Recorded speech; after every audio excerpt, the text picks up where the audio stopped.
The following was recorded in front of a live studio audience at the Studio 21 Podcast Cafe. This is the United Podcast Network.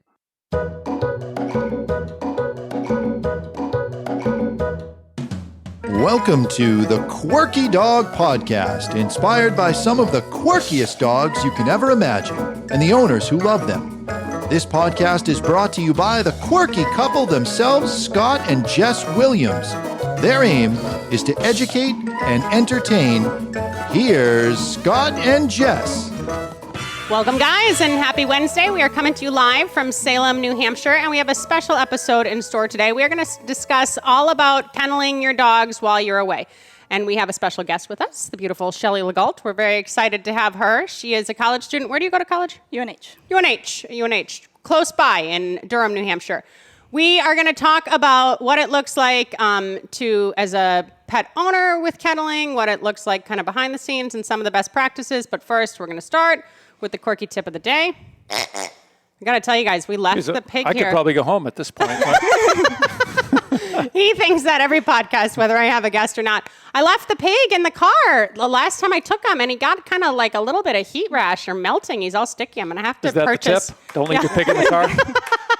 Don't leave the dogs in hot cars or the pigs in hot cars. No, the tip is if you live in southern New Hampshire or the New Hampshire-Mass border or something else, Northeast and you are Mass. Looking for a place for Southern Maine daycare and kenneling, our recommendation would be Cappa Kennels, and that is Kingston. We are representing today. Yes, and we've used them in the past. I'd say for our own personal dogs frequently. We've recommended client dogs to them, and we're all about them. So, Shelly, thanks for joining us here today. And I just want to add that we've seen our client dogs on their Instagram quite a bit. It's very cool. I'm so excited. Did you get the Instagram thing going? Yes. Okay. What about Andy? Yes, Every time we see Andy, we're like, there's my Andy. God, I love seeing my old dogs. I'm like screenshotting them and commenting. How's he doing? It's when we crazy. send them over there, we think, I hope it goes okay. And then 2 years later, they're still running around. Like, good. Good boys. Yeah, no, all of our old dogs, when we closed down our big facility, went there. So you've been there for what, like just 6 over years? 7 years. Yeah, a long time. So what is it like? I mean, people that want to board their dogs. Describe the living hell of working in a dog kennel. It's actually not that bad. We only take 30 dogs, so it's not insane. A lot of people are like, how do you deal with the barking all day? It's not. Yeah. It's when you come and go. It's like if you're at your house, if your dog barks when you come in the door, everybody barks, and then we get them to settle down. And it's like, that's enough. You're done. It's quiet. And it depends on the dogs that are there. There are days that are definitely worse than other days. Yeah. But it's basically, we try to make it as close to a home environment as possible. Yeah. But they are still in a kennel. Yeah. But we want them to be comfortable. Well, and a lot of the daycare dogs, they're there every day now. Yes, so they're there every day. Are they getting kenneled as well? How does that work? Yes, Like they so have downtime? our daycare is completely different than most daycares because everybody has their own kennel. Okay. Everybody's in an outdoor kennel, and then they get their own individual playtime if they're intact, anything like that. If they don't like dogs, we'll still take them. And we do have small play groups that know each other, but we really don't focus on group play. Yeah. It's mostly one-on-one play or just making sure they get enough exercise. They're outside throughout the day. They're playing with us. They have interaction. If they love dogs and we have another dog that matches up, we'll definitely do that. But our goal is not That's to not get your them. Well, it's a little more work for you, but a lot safer for the dogs. Yes, it's a lot more work for us. Definitely that. But the dogs end up being much better, and we can take them for longer. Do you have the guillotine type door in the back of the kennels, or you have to let them out and they all run down a hall to go outside? We let them out and they all run down the hall. We do have indoor-outdoor kennels, which go to the outside, but those are just for them. We don't use them. So they go down through a hall, so they do have to walk by the other dogs. And oftentimes we'll cover a dog with a sheet or something like that if they're aggressive. If they just don't want to see the other dogs. We try to make each dog as comfortable as possible. Good luck. Yeah. Well, it is. That's the thing, I think, and this is something that I really want to preach to viewers and listeners everywhere. Like, getting the dogs out of their element and going somewhere is actually really productive for them and their growth and everything else. And you guys are professionals. And the one thing I really like about what you do, and this is important, and it's something that when we were playing around with daycare a little bit, we did. But even for boarding, you guys do a test day, right? Yes, we do a trial day under 5 hours. We don't charge anyone for the day. We just want to make sure their dog isn't going to lose their mind as soon as we shut the door. Yeah. And that's good for not only the employees, but the dogs themselves, the owners, the peace of mind. So I think a lot of people hear that and they think like, oh my gosh, like that's more of a hassle. I'll call somewhere else. But really, that's to everyone's benefit to have that extra kind of insurance policy in a sense that like, hey, everything is okay. And we did a quick test run and then the dog's going to stay there, especially if it's a longer stay. Because sometimes people want to go away for like 2 weeks. So it's good just to get a little taste of what's going to happen. So when people come, do you guys take their food or do you have standard food? How do you do it? We do have standard food, but we prefer that everyone brings their own food. Yeah. We would much rather keep them on their diet, or else we end up cleaning diarrhea, vomit. It's whatever true. I else. wanted to back up and just ask a quick question about the testing.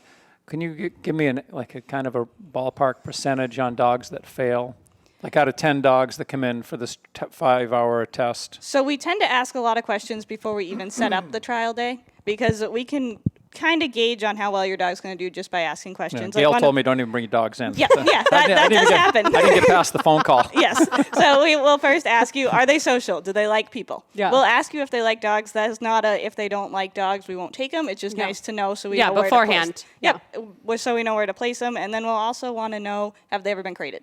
All right, do you crate them at home? Do you confine them in any way? Do they have an outdoor kennel? Like just anything. If it's a dog that's 11 years old and never been confined, Yeah, never you been don't need kennelled, that on your heads now. no, we don't want to do it. We don't want to watch an 11-year-old dog stress all day. We'll tell you no. Yeah. We'll say, No. don't come, sorry. You need to find, we have a couple people that we recommend that come to your house, or we'll Yeah. say have a neighbor or someone, your dog will be so much more comfortable. Yeah. Generally, if they're over 8 or 10 and never been kennelled, it's yeah. not worth No, it. it's true. I lot of totally stress on them, agree. yeah. We've been doing all of our training and everything for a while, and we've had home environments a lot. And when we had our big facility, we were like, okay, we're going to board. We had a license for up to 50 dogs. We're like, let's fill this up.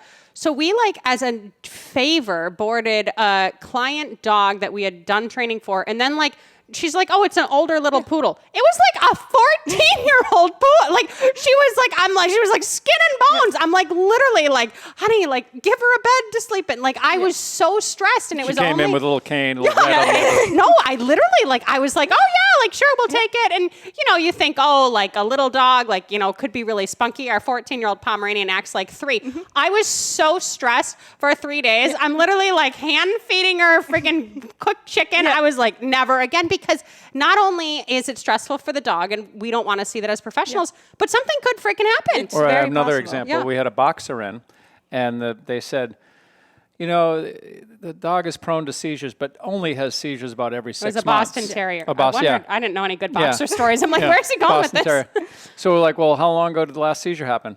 Well, it's about 6 months ago. Yeah. great. Oh my Freaking God. dog comes yeah. in and seizes on us. It wasn't the end of the world, but it was scary. I had Valium and stuff, but no. And like when you guys are getting upset and you're turned away by these places, it's only because you're professionals. Yep. And you've seen what it looks like and how it can go bad. And this is to everyone's benefit. I tell you, the more regulation, and I get that, like, filling out a 20-page inventory is sometimes annoying, and sometimes it seems like your dog was slighted.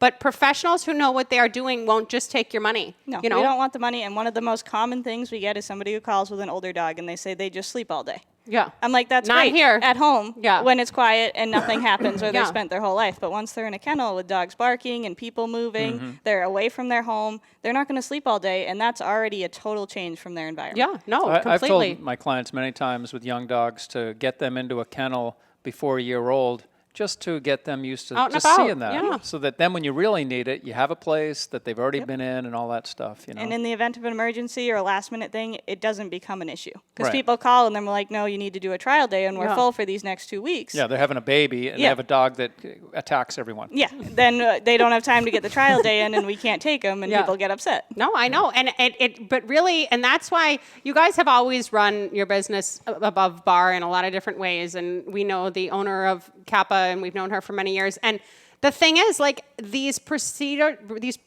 and these protocols really do make all the difference because it ensures greater safety. And of course, there's never a 100% success rate with anything in life. But once we start to learn from little mistakes and stuff that have happened over time and fallout that we've seen from other dogs, changing practices is best protocol. So sometimes it sounds annoying, but it's for the greater good. And you guys do grooming there also, right? We don't have a groomer right now. Okay. We'll do sometimes if we have a bath dog or something you wanted Okay. a bath before Like it a goes quick home, we'll thing? do it, but we don't have a full-time groomer on Okay, staff right so you now. have the daycare and you have the kennels. And do a lot of the daycare dogs then stay for boarding also, I Yes. assume? Yep. A lot of our daycare dogs will stay for boarding. It's so much easier on them. Yeah. I mean, it does take usually the first 1 or 2 days because they're so used to going home at the end of the day. They're Yeah. like, what's going on? Yeah. But then they're also comfortable there. So Yeah. we're not worried about them. It's not stressful. It's so much easier for them. You have some people that just never come back to get their dog. That has not happened. That has happened in the past, but not since I've been there.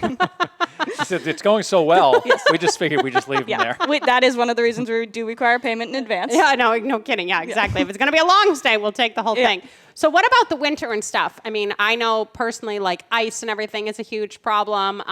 Some dogs probably don't want to sit out in the snow. Like, how do you adjust things for seasons normally? So we actually have a huge play yard out back that opens to a barn. So the garage door is closed all night so that nothing can get in there, no snow, nothing like that. So that is all dry constantly. So dogs can always be outside because it's just a garage door open so they can get fresh air without being out in the elements if it's hot, cold. Nice. Yeah. And then depending on the amount of snow, we'll either plow the entire yard with snowbanks away from the fence so nobody jumps over the fence. Another tidbit, you guys. We had that crazy snow years ago. All of a sudden, your 5-6 foot fences were like 2 foot fences. Yeah, definitely. No, it's important. So It the matters. mud season is probably worse than the snow. Yes, the mud season, we'll tell people, if you can't complain that your dog came home dirty, we'll try to clean. If they're like black, they came in white, we'll clean them up. But other than that, they came for daycare and it's raining out. They're going to get dirty. They had fun. That's what happens. Well, that's part of the thing. Yeah, they're like rough and tumbling. And that's why we love Instagram, their Instagram page, because one, we see all of our old clients, but then also like the dogs are like elated and like running around and like outdoors and like a big area to run, more so than they probably even get necessarily at their house, especially if they have a small yard or they live in the city. So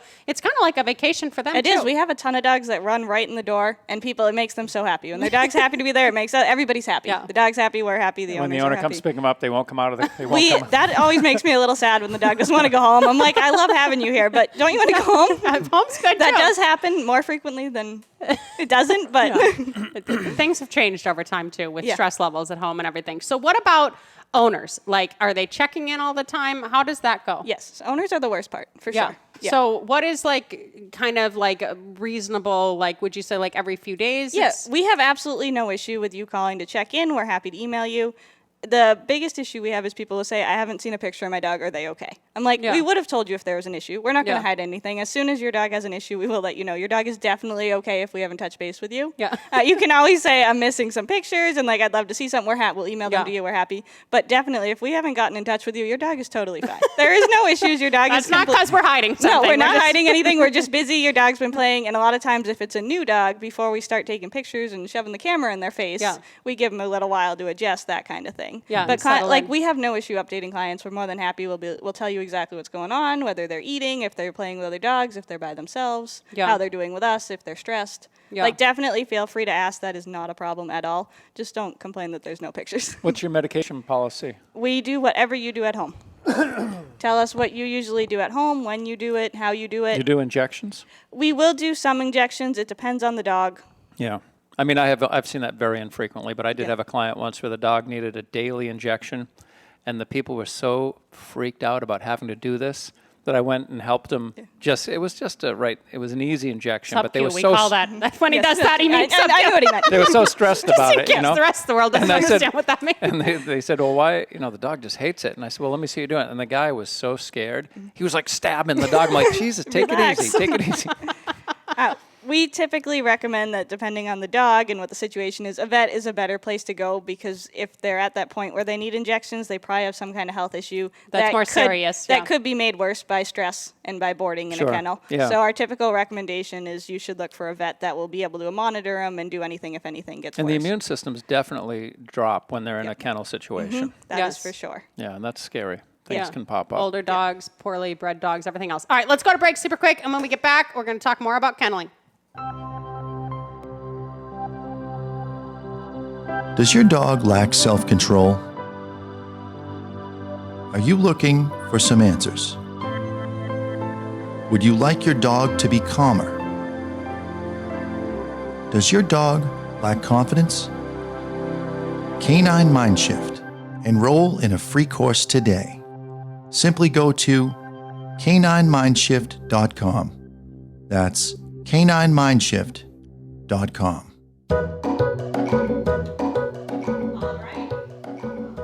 We are back with Shelly to talk about boarding dogs and daycare dogs and running a kennel, more importantly than not. So what about sizes? I mean, little okay, huge Everything. okay? Everything Crazy. will take anything. Tiny dogs, definitely okay. Big dogs, same thing, we're okay. Big dogs we're a little more cautious with because they need to have a little more control just so we can move them. Yeah, Because if they it's choose not true. to move, It can it's be a little bit dangerous. harder when they're bigger than we are. No, it can be dangerous. It's true. It totally is true. So how many kennel people do you guys have that rotate through? Currently, we have 3 people on staff that rotate through. So once they meet one person, they kind of know Yeah, what's up? Yeah, at least you'll see them. Our weekends, it's the same people that are there during the week. So it's not like it's a new person every day, somebody they don't know. And currently it's all girls. They're about in their 20s, so it's very easy. It's not, some dogs definitely get stressed with men or something like that. Yeah, more presence, Which we don't do that on purpose. It's just kind of how it is now, which definitely works for a lot of dogs. Yeah, and what about COVID? You guys are probably pretty busy during COVID, no? I mean, not like that's over, but still. Daycare went crazy during COVID. Boarding, not as much. We kind of, because we always used to do boarding. People weren't traveling, boarding was our main source when we first started, and has been for most of the time. And then all of a sudden when COVID came, nobody was going anywhere. Yeah. So we did a ton of daycare, and that kind of opened up our whole daycare section. So now we're trying to balance between the two. So daycare you guys didn't have before the pandemic then? We had a little bit. We had a few dogs. But it wasn't thriving. It wasn't thriving at all. We prefer boarding. That's you weren't what we pushing do. it. No, we weren't pushing it at all. The pandemic, we kind of just went with the flow. Whatever worked, and that's what we did. Any of us could do. Yeah. So, well, and like you guys have a broad range of clientele. Like even because I'm actually boarding a dog there next week. We're going to be going away for a wedding, and we will one be of our calling daily to make sure the dog's Please do. okay. Yeah, definitely. I want my damn picture. We didn't get a picture. I'm concerned about the dog's health. Yep. Oh my God, he's crazy. Why am I even talking about bringing a dog there? Because when I had to look up the vets, like you guys you have a really nice system for signing in, and the amount of vets within the area, like it's a wide-reaching range. Like it's not like they just service Kingston, New Hampshire, and we have driven over an hour to board with Cappa multiple times in our lives. Yeah, we have a lot of people who actually drive up from Boston. We have a couple of people who come from like West Shore, Mass over there, like upwards of 2 hours they'll drive to drop their dogs off. Yeah. Yeah, and our clients were driving from Boston to see you because they were just... So our recommendation was enough. They didn't want to leave their dog anywhere else. Yeah, and a lot of people, once they leave their dog and their dog's happy, they don't want to go anywhere else. It's true. And a lot of places in the city don't have a yard. Yes. Which a lot of people get upset about. They're like, oh, you have an actual yard where the dog can play instead of just leash they box. start peeing and pooping indoors too, and that sucks. Yeah, that's not something anybody wants to deal with, well, especially a young dog. The other thing with you guys too is, like, I think a lot of places, like in the cities and all that, people think like, oh, it'll be fun to like play with dogs and roll around with dogs all day. And similar to how we try to run our business with pet dog training, and granted that's just Scott and myself right now, like it's a real reality check about like the employees need to have these certain characteristics. Like there has to be some real life stuff interjected into all of that, similar to how on our daycare podcast, like Noelle talked about hiring people with presence and that we're, in the moment and present and able to like step in if need be. Reading dog behavior. Dog behavior, having this certain dog sense and everything, because it's not just like, oh, you go and take care of dogs and pet dogs. Like you have to read different situations. Anytime you have more than I'd say 3 to 4 dogs, like this kind of pack mentality thing can set in. You don't just run into a group of 30 dogs and like throw up a marrow bone and think like, okay, like let's see what happens. There's some certain know-how that you need. And that's something that Gail, who started Cappa, she has a long experience with dogs and a long history with dogs, but she's important. It requires that with her hiring, I feel like, and you guys have as a facility with your hiring to have a certain level of an employee. Yeah, you have to know what you're doing. Yeah. And even we look for somebody who's probably had some kind of dog experience, worked in a kennel, in a vet, something like that, so because where we are, there's only 30 dogs. So you're by yourself. You need to be able to watch all those dogs, and if you notice anything, one of our biggest fears is always bloat. Yeah. So you need to be watching these dogs because they're stressed. They're away from home, and we don't know their normal behavior. Yeah. So we don't know when they're off, so somebody definitely has to know what's going on, at least be able to read certain cues from each dog. A little pet peeve of ours, I think, is we'll get a dog in, and the dog's great and everything, and then, of course, the first time it poops in the yard, there's pieces of toys and crap. And we're like, holy shit, this dog is going to get This is going to be a blockage of some kind. And we'll call them and say, take a picture of the poop and send it to them. They'll go, oh, yeah, the dog always eats toys and all this stuff. I'm like, Jesus Christ. The amount of people who have no idea what their dog's poop looks like is a little horrifying. Well, I one time had a full crustacean come out. I couldn't believe it. Like dog, from the dog beach. was at the beach. I was like, oh my gosh, this is like, they passed through. I was A like, hermit crab came out, crawled across the yard. And we're like, and Scott and I, like, especially, and, we do different things, but we do similar things in a sense. Like when we have a board and train in, every moment is like, what do they have access to? What don't they have access to? Because we, of course, like you guys don't want anything on our watch, No. But these dogs are coming in like this, or daycare dogs, like they're having other stuff. And it's stressful. Like every time my dogs poop, I pretty much like know what it looks like. And we have more than one dog, You monitor it, you make sure, and we always watch all of our dogs. We know when they're going to the bathroom, if they haven't gone to the bathroom. And we worry about it. We're like, oh, they haven't pooped yet. What's going on? Why did this happen? And then, of course, a lot of dogs won't eat when they're stressed. So that kind of equates. We'll be like, they didn't eat. They're not going to poop. Yeah. Like that kind of stuff is fine. But if they haven't pooped since they got there, I'm like, Could what's be a going concern. on? Yeah. No, and it's important. And you call the owners and they can say, well, I don't know. Yeah, I don't know when they pooped. They may have pooped before they got there. We had, an interesting story caring for other people's dogs. We had about, 15 or 20 dogs in the kennel, and all of a sudden the whole kennel room smelled really bad, like rotten. Yeah. So Jess is going to each crate and sticking her head in and smelling, and this dog, this dog smells, and it had rotten teeth so bad in the back, so she put a thermometer in the dog's butt, had a temperature, called the owner, said, get over here, get this dog. The dog needs to have some teeth extracted. It was the only boot camp we ever sent home. And they said, the dog won't let us look in her mouth, so that's why we never deal. Like the dog was aggressive at the vet, so no one ever looked in the dog's mouth, And it was scary. It's really scary how much people just ignore, and we can just let stuff go forever. Have no idea. Like we'll have a dog walk in, then it's your fault. Yeah, it's totally. It was here for 3 days. Ear infections all the time. Oh yeah, that's My dog got an ear infection when I was there. No, it didn't. It had one when it came in. You just didn't know it. Well, and that's the thing, and this is the balance I think that a lot of pet professionals don't realize is that would it be to the benefit of my allergies and to the dogs that's coming into our care and everything else to bathe the dog and do its nails and everything on the front end? Yes, but I'm trying to develop a relationship with that dog. You know what I mean? So there's certain things the dog's going to come in for kenneling. You're not going to do a once-over exam. One, they're not paying for that. And two, you want the dog to ease into things. You know what I mean? Like checking the teeth and checking the ears and stuff is great. But as a stranger, you don't want to start opening all these orifices up and figuring out what's going on. So these are all little things that you don't necessarily think of, but we see it day in, day out. I want to talk about your fecal policy because I like this policy. And Let's talk fecal. Yes. Let's talk dog poop. Yeah. No, but I implemented this when we had the yards too because dogs were having shared yards and it was stressful. So under 6 months, it's different than an older dog, correct? Under 1 year. Yes. Under 1 year, I'm sorry. Under okay, 1 year, that? we do require a negative fecal. Yeah. If they're over a year, we do not require a negative fecal. Most puppies get one automatically when they're 8 weeks old, the first vet visit. Most dogs do already have one, so that's all we need to see because the biggest usually transmitter is when they come home. Yeah. That's what we've noticed. So as long as they're over a year, then we're pretty confident that hopefully the owner would have noticed if there's something going on. The dog's probably gaining weight, it's acting normal, and you can tell more likely when they're over a year, whereas under a year, it's hard to tell. They're puppies, they're growing, they're lanky. You don't want them to be too skinny, and then you don't want the puppies necessarily to bring something in the chances are pretty good it could have giardia too when it's a puppy. Yeah, definitely. They're always drinking puddles and all kinds of doing crap. everything else. Yeah. So when you started working at Cappa, I mean, you had dogs before? I had my own personal dogs. That was it. I had one yellow lab. That was when you used to like dogs, right? Some days I do. I still love dogs. So, but even now, things have evolved a lot. Yes, over everything time. has changed. Yes. Have you seen behavior changes in dogs Yes, since a ton. Doodles. you started? Yep. Doodles. Doodles. What's wrong with doodles? I have yet to meet more than I think 2 I actually enjoy. Yeah. What is it about them that bothers you? Generally, they're neurotic. 9 out of 10 want to run away from me. Yeah. Fear? Fear. Very fearful. Very nervous. Most of them are not well groomed. Yeah. We're seeing more aggression out of doodles Yep, now. we've had some aggressive ones. Isn't that crazy? Because Yep. you'd never think. I started training Labradoodles probably 15 years ago, and they were actually imported from Australia. They were special. Yeah.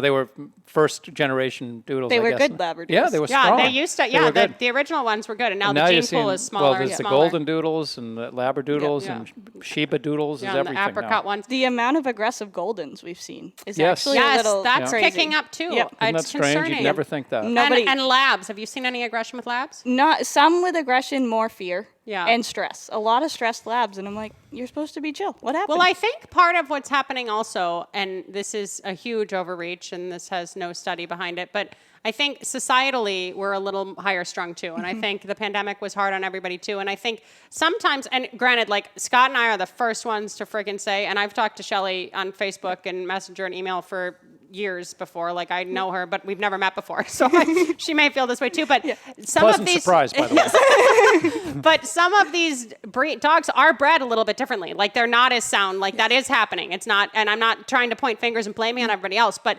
sometimes it's that we need to have the tempo of our house a little more even keel, or we need to control these triggers a little bit more, because we're seeing it too. It's kind of this bubbling up, this surfacing of instability, and it's not necessarily serving the dog well or the dog professionals well, or maybe your house well. So, and if your dog comes home from daycare, do you always get my dog wasn't tired enough? Do Yes. people We not as bad. There's certain days where people are like, oh, they weren't as tired, which we understand because some days we'll have dogs for them to play and some days we won't. Yeah. But my biggest thing is if your dog's coming home from daycare wiped out, it was probably stressed all day. Yeah, it's true. It's exhausted. They didn't enjoy their day. They had a horrible day and they're stressed and tired. That's true. Right. That's true. Yeah. You don't want them just necessarily dead to If the they world. come home and just die, nothing went well that day. But I that's can't exactly do what they want. They Yep. bring home the dead, clean dog. Yes. Yeah. We'll bring him back tomorrow morning. Yep, exactly. And we tell people all the time, like, if that's what you want, go get a stuffed animal. Yeah. But if that's the You case. don't say that to people, do you? My Gail goodness.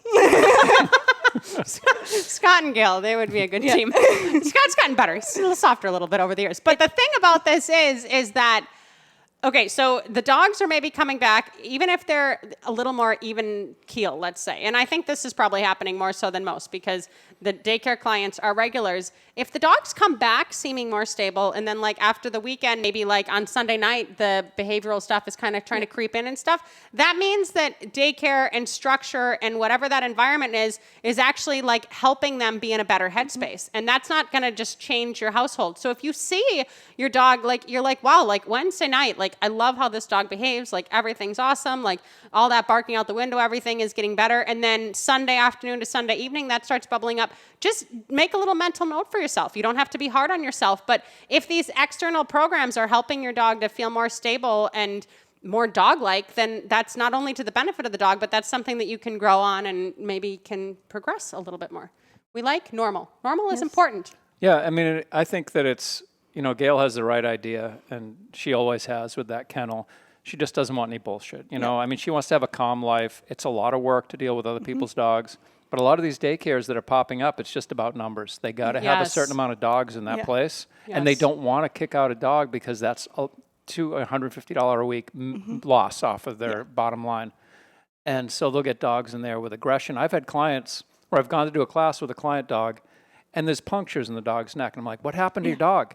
Oh, at daycare, he always comes home like that. I'm like, that's not right. Who's telling you? Yeah, that's not normal. The dog is fighting. There's fighting going on at the kennel. That's not a good thing, Yeah, it's kind of scary, some of the stories you hear about other kennels where people are like, oh, yeah, my dog came home with this, or we went to a different daycare. I'm like, and that was okay. Half his ear ripped off. Yeah, and that was fine? You were okay with that? It's terrifying. And really, it's a lot of work and a lot of stress on the ends of the people that are running these things because it's 24/7. Like, we all have our own animals. We all have our own priorities. But, like, as much as you love your dog, we love our dogs that much. And we have to love your dog a certain amount just to keep it alive and going and there and everything else. And it's stressful because that responsibility now is ours. Like, we have to be the one taking care of your animal and being their mommy and daddy and all these other things. Do you have any crazy stories over the last decade or so? They're not going to get you fired? There's definitely been some interesting dogs. Well, we've had a few people show up who are like, oh, I didn't think you actually touched my dog. They have an indoor-outdoor kennel.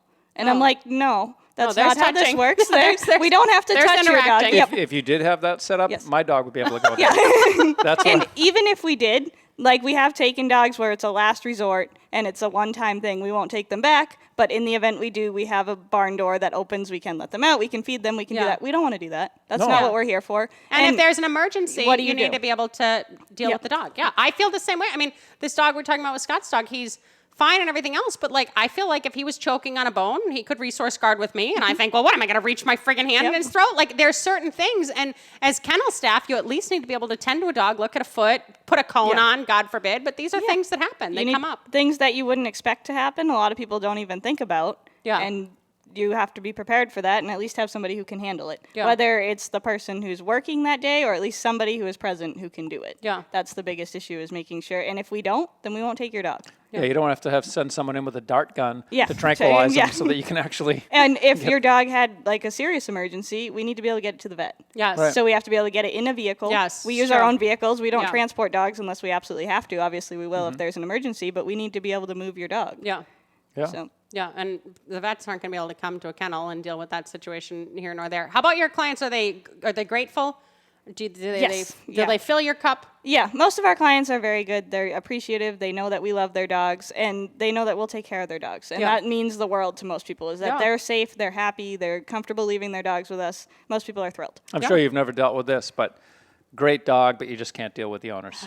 So More often than not. I had the opposite. I've had many of the opposite problem, too, where I really like the owners, but their dogs just Too Yeah. much. Yeah, their dog's either too much, it's too aggressive, or it just we can't handle it. Yeah. And Those are the kind of dogs we used to take all the time. yeah, and where you want to help the owner, you understand that it's nothing they can do, but it's just you need them to understand your point too, whereas it needs to go somewhere where it's safe. Yeah. Well, and the difference also with these two professions or whatever, if you want to call it that, like when we take a dog, we're taking a dog for a high dollar amount and we have to train the dog too. You guys aren't there to train you're there to care for the dog. Like this is a nightly fee. Just keep it healthy. That's yes, it. and their fee is pretty affordable competitively within our area and everything else. Like that's not someone's job now to like work your dog through like loose leash walking and downstays and everything. And sometimes that spillover of that control helps me with the handling.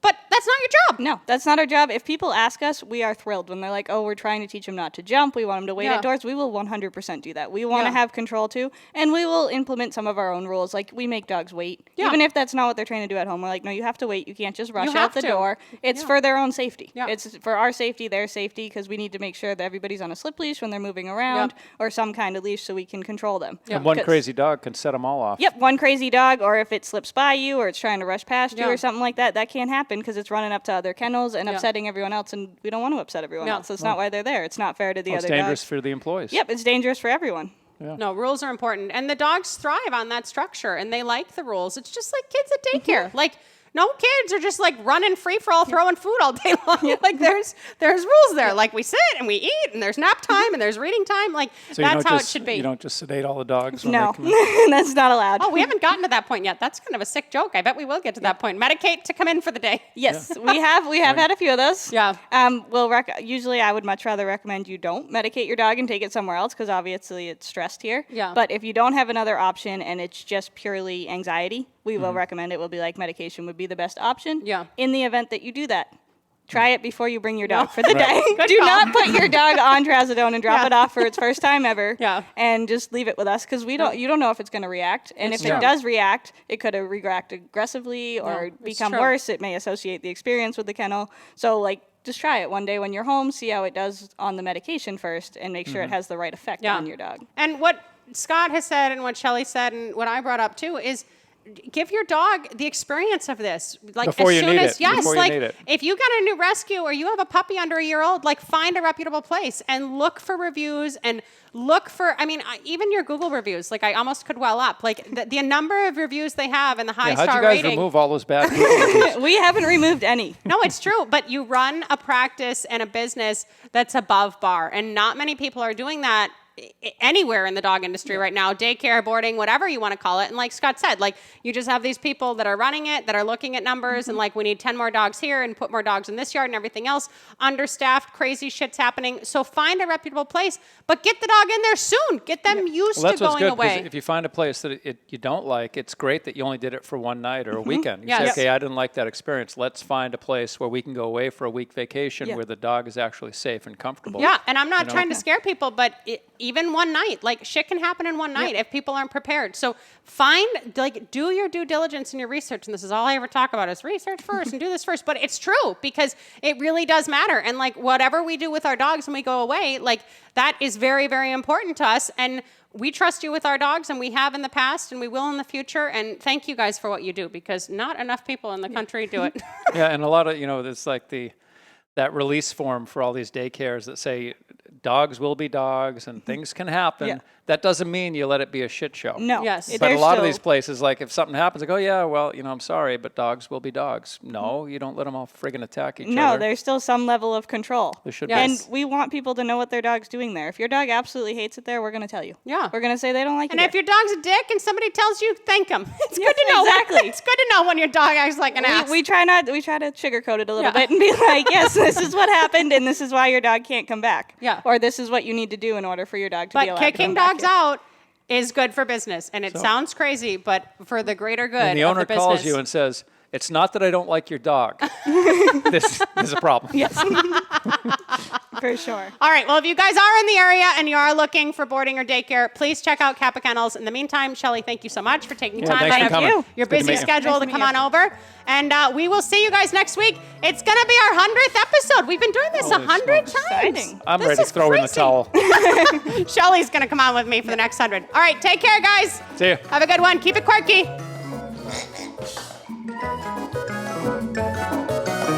The views and opinions expressed by the hosts, guests, or callers of this program do not necessarily reflect the opinions of the Studio 21 Podcast Cafe, the United Podcast Network, its partners, or affiliates.